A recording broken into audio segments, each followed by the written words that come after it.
भारतांतल्यान कुपोशणाचो प्रश्न सुटावो करपा खातीर समाजांतल्यान जण एकल्यान हातभार लावपाक जाय. कुपोशण पयस करप फकत सरकाराचीच न्ही जाल्यार समाजाची लेगीत जबाबदारी आसा अशें प्रधानमंत्री नरेंद्र मोदी हाणें म्हणलां. सप्टेंबर म्हयन्यात पोशण माहो मनयतात. हे फाटभुंयेर कुपोशणा आड वेगवेगळ्यो कार्यावळी घडोवन हाडून कुपोशणा आड जागृताय करची अशें मोदी हाणें म्हणलां. कुपोषण से जुड़े इतने सारे अभिनव प्रयोगों के बारे में मैं आपको इसलिए बता रहा हूं क्योंकि हम सबको भी आने वाले महीने में इस अभियान से जुड़ना है. सितंबर का महीना त्योहारों के साथ साथ पोषण से जुड़े बड़े अभियान को भी समर्पित है.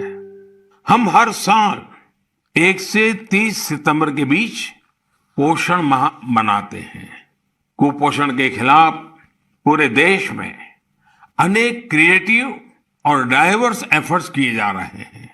टेक्नोलॉजी का बेहतर इस्तेमाल और जन भागीदारी भी पोषण अभियान का महत्वपूर्ण हिस्सा बना है.